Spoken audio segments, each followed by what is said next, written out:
Hello everyone, welcome back to the channel. कसे आहात तुम्ही सर्वजण? आय रिअली होप दॅट तुम्ही सर्वजण छान असाल. आणि येस, आम्ही सुद्धा सर्वजण मजेत आहोत. सकाळचे 6 वाजलेत आणि मी आलेले आहे बाल्कनीमध्ये. सकाळचे म्हणजे 2 कामं फिक्स असतात. उठल्यानंतर एकदा कानाला चेक करते, कारण अस्ताव्यस्त झोपतो त्यामुळं पांघरूण अंगावर राहत नाही. तर पांघरूण वगैरे टाकून मग माझ्या दुसऱ्या मुलांकडे येते, तेच म्हणजे माझे झाडं. सो त्यांच्याकडे येऊन चेक करते, नवीन जर एखादी कळी उमलली असेल, फुल आलं असेल, काही न्यू ग्रोथ झाली असेल, हे सगळं चेक करते. मी जे आहे ना, सासरी गेले होते, तिकडून येताना मी हळदीची कोंब आणले होते आणि ते मी लावले होते. सो त्यातून आल्यानंतर ना, पावसाचा थोडासाच नाही का शितोडा आलेला होता आणि पूर्ण बाल्कनी जी आहे ना चिखलाने भरली होती आणि आता मला हे पूर्ण धुवावं लागेल. असो, त्यानंतर मग मी हॉलमध्ये येते आणि हॉलचं ना मला एक कळत नाही, ह्या सोफ्याचं कळत नाही ॲक्च्युली, कारण कितीही जरी साफ केलं ना, याच्यावरचं जे हे कवर आहे ना, ते अस्ताव्यस्त होतच राहतात. कमीत कमी दिवसातून मला हे 8-9 वेळेस तरी ठीक करावंच लागतं आणि घरात जर कान्हा आणि स्वप्नील असतील तर मग विचारायलाच नको. सो उठल्यानंतर रात्रीचं तर मी हे ठीक केलेलंच होतं, पण नंतर परत मग टीव्ही वगैरे पाहिल्यानंतर जे आहे ना, हे अस्ताव्यस्त झालं, त्यामुळे हॉल थोडासा साफ करून घेते. त्यानंतर कानाची जी काही खेळणी, बुक्स वगैरे असतील ते व्यवस्थित ठेवून देते आणि त्यानंतर मग जे आहे ना बाकीच्या कामाला सुरुवात करते. कारण मला असं वाटतं, आपण एक म्हण आहे ना, की घराची कळा अंगण सांगते. तर आपल्या फ्लॅटमध्ये तर अंगण नसतं, पण हॉल असतो. तर हॉल अगदी नीटनेटका आणि स्वच्छ दिसला पाहिजे, कारण बाहेरच्या व्यक्ती जेव्हाही घरात येतात तेव्हा त्यांना हॉल दिसतो. त्यामुळे हॉल मी शक्यतो प्रयत्न करते, की नेहमी नीटनेटका आणि साफसुथरा दिसायला हवा. त्यामुळे सकाळचा जो काही थोडा वेळ असतो ना, तो क्लिनिंगमध्येच घालवते. एकदा हॉल क्लीन झाला, की मग बाकीच्या गोष्टी होत राहतात. कारण बेडरूम तर लगेच क्लीन करता येत नाही, कारण झोपलेले असतात आणि ते उठल्यानंतर मग जे आहे अंथरूण वगैरे काढायचं, बेडशीट वगैरे झटकून नवीन बेडशीट वगैरे जे काही टाकायचं ते नंतर करून घेते मी. म्हणजेच टिफिन वगैरे झाल्यानंतर. पण अगोदर सकाळी उठल्यानंतर हॉल क्लीन करून पूर्ण घराला एकदा झाडू मारून घेते. झाडू मारूनच घेते, कारण माझी आई म्हणते सकाळीच उठल्यानंतर अगोदर झाडू मारून घ्यायचा असतो, नंतर नसतो घ्यायचा. मी पहिलं करायची, पण आईने ओरडल्यापासून मी तो प्रयत्न करतेच, की ॲटलीस्ट एक झाडू तरी मारून घेते. कानाकोपऱ्यात का नसेना, पण जो आहे ना तो मारून घेते. त्याच्यानंतर जे आहे ना, कालच्या दिवशी मी काही नवीन झाडांची कटिंग आणली होती आणि जी घरातली झाडं आहेत ना, त्यांना पण थोडंफार मला होममेड खत केलं होतं, ते खत टाकायचं होतं. तर तेच खत वगैरे टाकून बाहेर ठेवली होती झाडं. ती परत प्रत्येकाच्या जागेवर वगैरे आणून ठेवते आहे.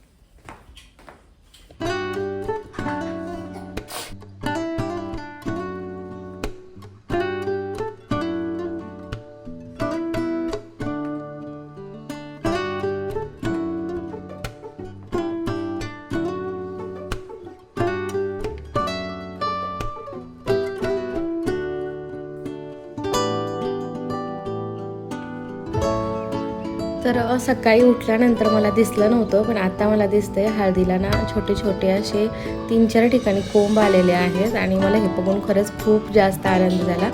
आणि त्यातल्या त्यात आज आहे गुरुपौर्णिमा, त्यामुळे पण थोडंसं लवकर उठले होते आणि लवकर घराची क्लिनिंग वगैरे करून घेतली. सो सकाळचं जो आहे ना टायमिंग माझा असतो ब्लॅक कॉफीचा. ब्लॅक कॉफी पिल्यानंतर मला असं वाटतं जी काही मरगळ वगैरे आहे ना ती निघून जाते पटकन. आणि मी ब्लॅक कॉफी माझ्या बाल्कनीसमोर मस्तपैकी झाडांना बघत बघत एन्जॉय करते. आणि बाहेरचं वातावरण इतकं छान झालं ना पावसाळा असल्यामुळे.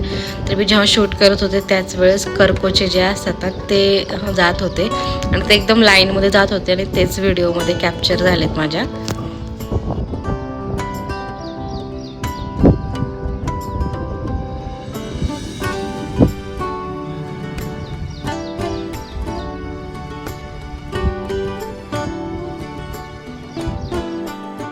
त्यानंतर सकाळी सकाळी आम्ही आवळ्याचा ज्यूस घेतो. याच्यामध्ये आवळा, कढीपत्ता, थोडंसं जे आहे ना आलं, 4-5 मिरे आणि त्यानंतर तो ब्लॅक सॉल्ट एक छोटासा नाही का चमचा चिमूटभर असा टाकते. त्याच्यानंतर टेस्टसाठी ना 1 चमचा गूळ पावडर ॲड करते, कारण ह्याचं टेस्ट भयानक लागतं आणि ते मला गिळवत नाही. तर 1 चमचा गूळ पावडर ॲड करून पाणी टाकून ग्राइंड करून घेते. आणि याचे जो शॉट आहे ना, सकाळी सकाळी मी आणि स्वप्नील घेतो दोघेही.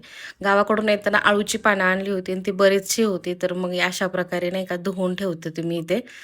बेसिनमध्ये, कारण त्याच्यावरती खूप असं चिकट जसं जे स्त्राव गळत असतो तर तोच होता. तर मी धुवून स्वच्छ करून म्हणलं फ्रीजमध्ये स्टोअर करून ठेवीन किंवा भेटलाच वेळ आज तर आळूच्या वड्या करेन, याच्यासाठी मी धुवून ठेवते.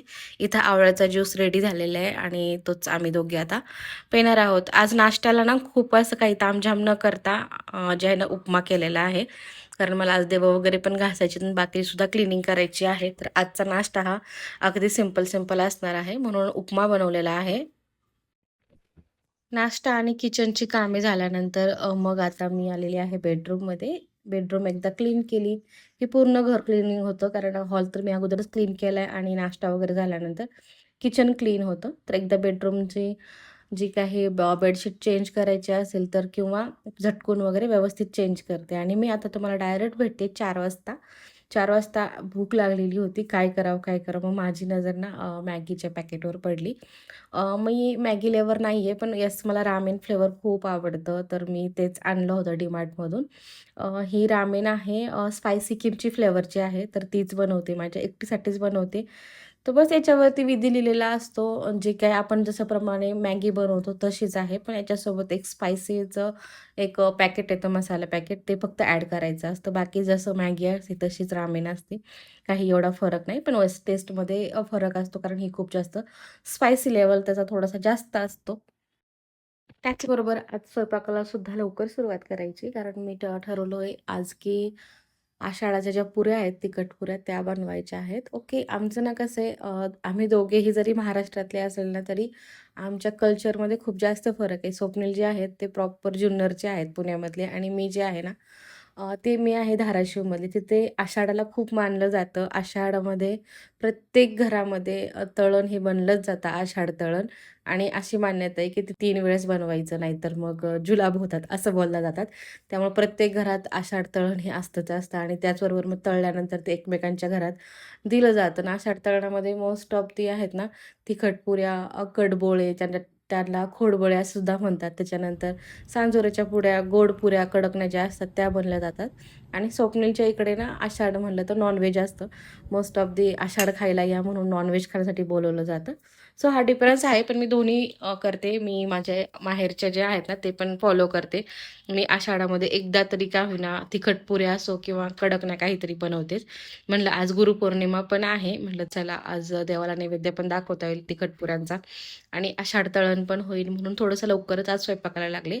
अदरवाईज मी स्वयंपाकाला 7-7:30च्या नंतर लागते, कारण आमचं जेवण 9-9:30 वाजता असतं. आज 6 वाजताच लागलेली आहे.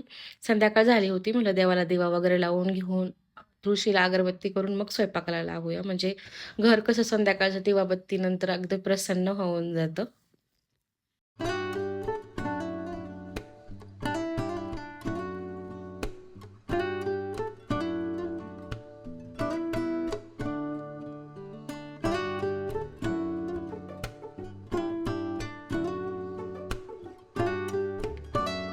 दिव्याला अगरबत्ती वगैरे झाल्यानंतर मग मी तिखट पुऱ्या घेतलेल्या आहेत करायला. मी एकदम सिंपल रेसिपी बनवते, जी माझी आई, आजी वगैरे करायची, तर तीच रेसिपी मी फॉलो करते. तर त्याच्यासाठी मी 3 वाट्या गव्हाचं पीठ घेतलं आहे, 1 वाटी ज्वारीचं पीठ घेतलेलं आहे, आणि चमच्याने 4 चमचे बेसन पीठ घेतलेलं आहे. इथे हिरव्या मिरचीचा जो ठेचा असतो त्याच्यामध्ये हिरवी मिरची, जिरे, ओवा आणि लसूण ॲड करून ग्राइंड करून घेतलं होतं. त्यात थोडंसं तीळ टाकलं, मीठ, हळद चवीनुसार, आणि कडक तेलाचं मोहन टाकून ह्याचा घट्टसर गोळा मळून घेईन, आणि थोडंसं 15-20 मिनटं जे आहे ना रेस्टला ठेवेन. कारण कुठलीही पेस्ट जेव्हा रेस्टला ठेवतो ना मळून, तर मग ते छान मळलं जातं. त्यातले जे काही स्पायसेस लेवल आहेत ते छानपैकी ॲड होतात. आणि ते करून मी बाल्कनीमध्ये आले तर बघते तर काय हे जे आहे ना जाईचे फुलं उगवले होते. जाई का जुई मी कन्फ्यूजमध्ये आहे, पण माझ्याकडे दोन्ही पण आहे. तर हे फुलं उगवली होती, आणि ही फुलं संध्याकाळच्या वेळी उगवतात, सकाळी उगवत नाहीत. 5 ते 6 फुलं उगवलेली होती, पण इतका छान वास येत होता बाल्कनीमध्ये विचारायला नको. त्याच्यानंतर मी पुऱ्या केल्या, तर पुऱ्या छान फुगलेल्या होत्या. तर त्याचा जो आवाज आहे ना त्याच्यावरूनच तुम्हाला त्याचा खुसखुशीतपणा कळेल. मी सांगण्यापेक्षा त्या आवाजावरूनच तुम्ही ओळखा किती खुसखुशीत झालेल्या होत्या.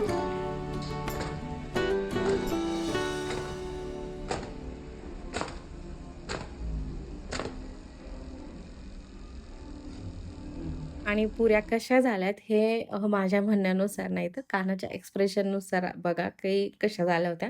त्याने आवडीने खाल्लं तर ओके.